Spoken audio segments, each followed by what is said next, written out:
Hello and welcome to the 2016 wrap-up edition of This Week at the General Assembly. In this week's show, we're joined by NCACC Government Relations Director Joanna Reese, Government Relations Coordinator Hugh Johnson, and Legislative Counsel San Hoekstra. Remember, you can find more information on any of the items we discuss here by visiting www.ncacc.org. The state legislature adjourned its two-year legislative session just before midnight on July 1st of this year. The session was notable not just for what did happen, but for what didn't happen. It was the shortest session in years and ended rather abruptly when the Senate adjourned without taking up a number of key items. The legislative leadership set the plan to start the session earlier than normal with the intent of ending it earlier, and this worked. And there were a number of hot-button issues that drove the session, that set the tone and made for a very interesting session. House Bill 2, that's the bill that determines which bathrooms, public restrooms, certain individuals can use. Also, there were bills regarding constitutional amendments and a bill regarding the upcoming election that set the tone again for the session. But a session that also contained a number of successes for counties, including additional funds in the budget for mental health initiatives.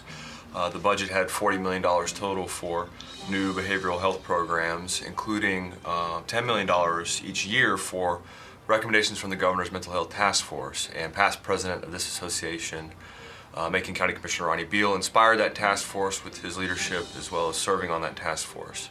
As state and county leaders tackle improved outcomes for behavioral health patients rather than emergency response or temporary incarceration, additional monies in the budget will really help go to those programs, including $20 million for new facilities, particularly in rural counties where patients often lack access to care.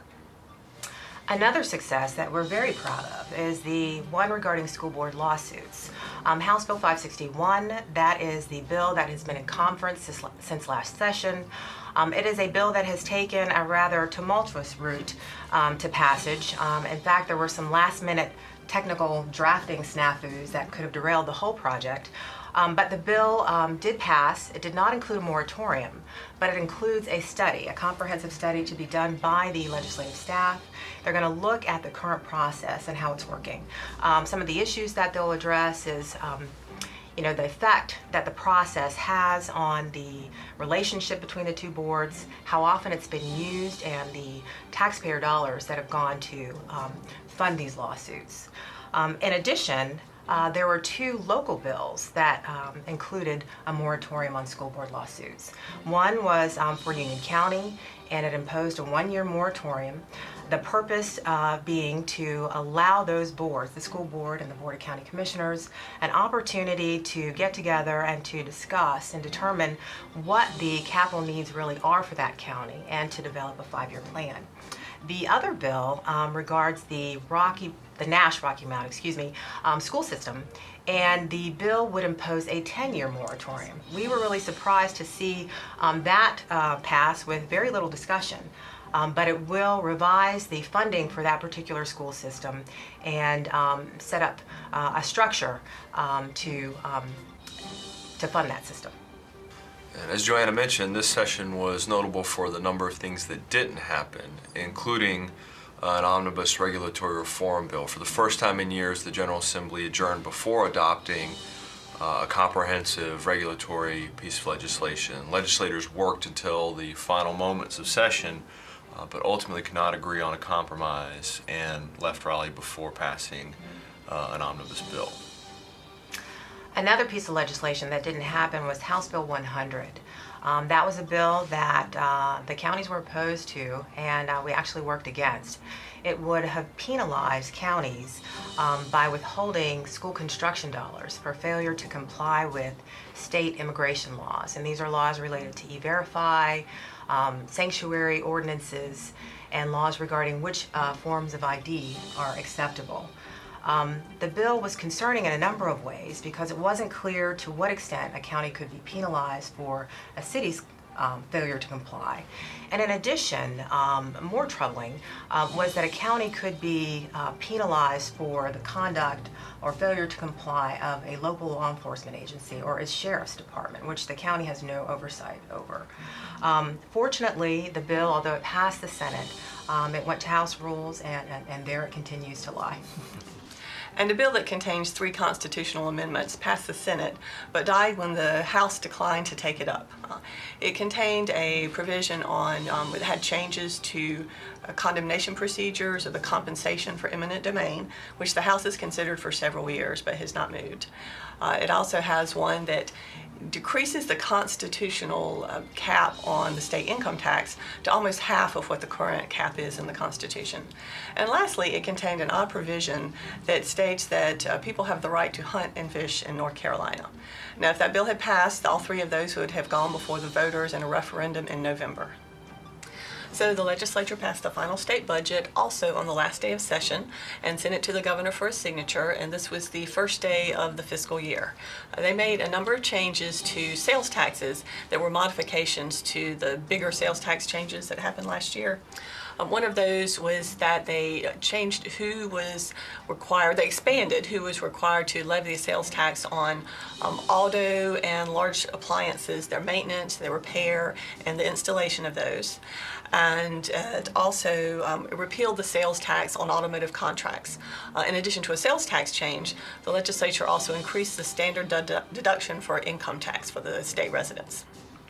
So in the area of education regarding lottery dollars, the legislature once again appropriated that flat $100 million lottery proceeds for school construction needs. In addition, we saw some further siphoning, if you will, of lottery dollars to supplant general fund dollars. The General Assembly appropriated $57 million of lottery proceeds for non-instructional support. And that brings the total for that allotment in lottery dollars to $372 million. In addition, the legislature has directed its staff to contract for a study of the school construction needs of counties and to determine which counties have the highest needs in relation to their ability to raise revenue through sales and property tax. And then the last piece with regarding education has to do with driver's ed. As you know, that was a big issue last session, and the budget has made that late registration fee, which was a source of funding for driver's education. It was to sunset in 2017. They have made that permanent.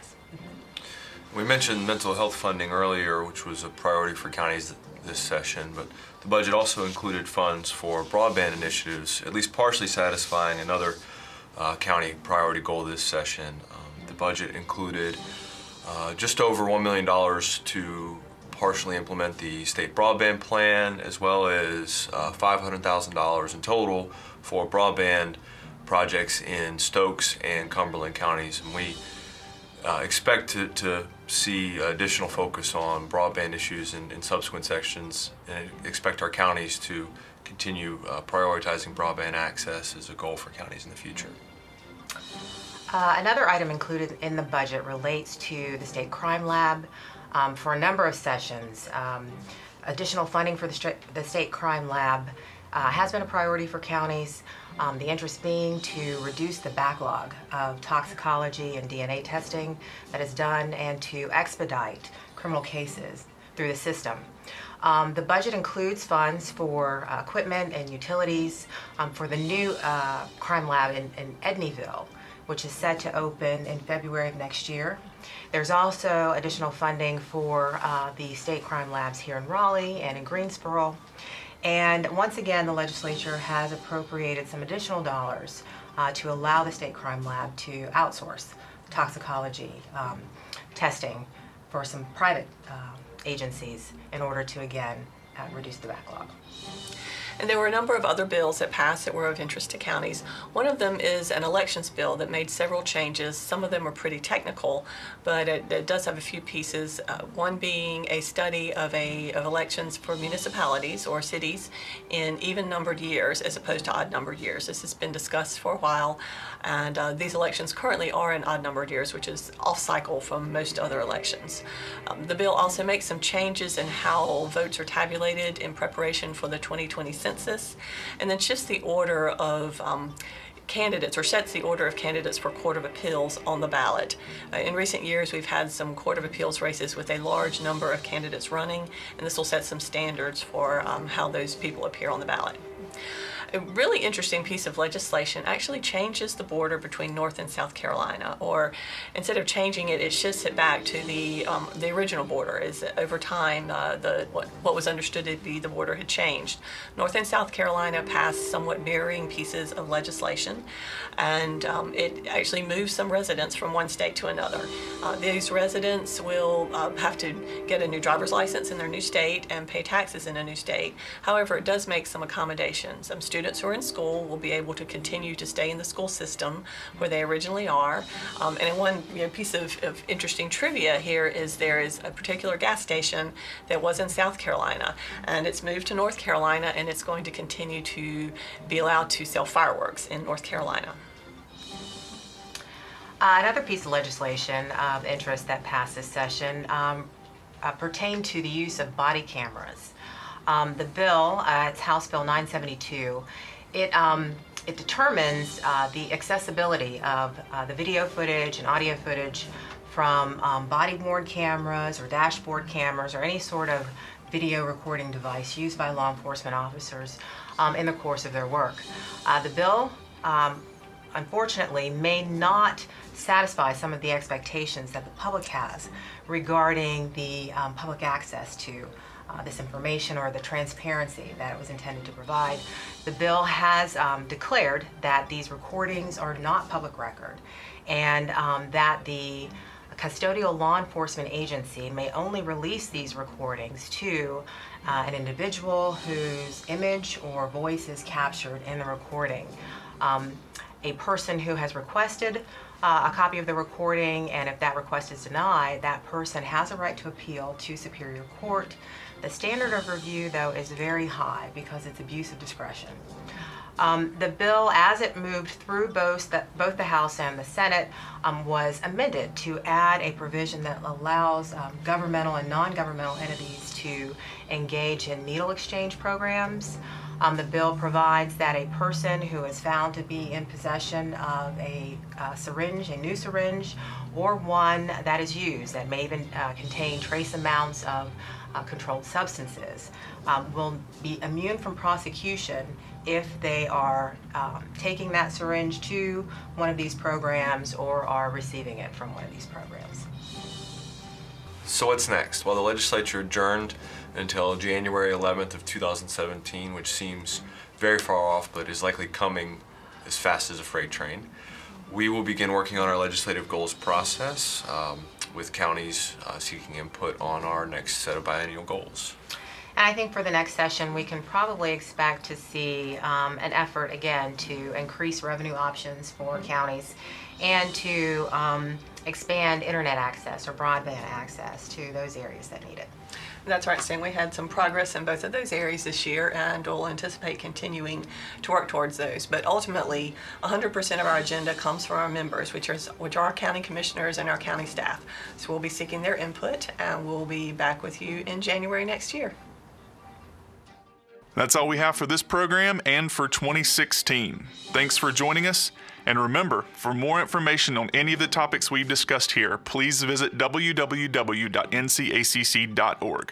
There you can follow us on social media or subscribe to our legislative bulletin to stay up to date on the issues that affect counties. Thank you for joining us, and we'll see you in 2017.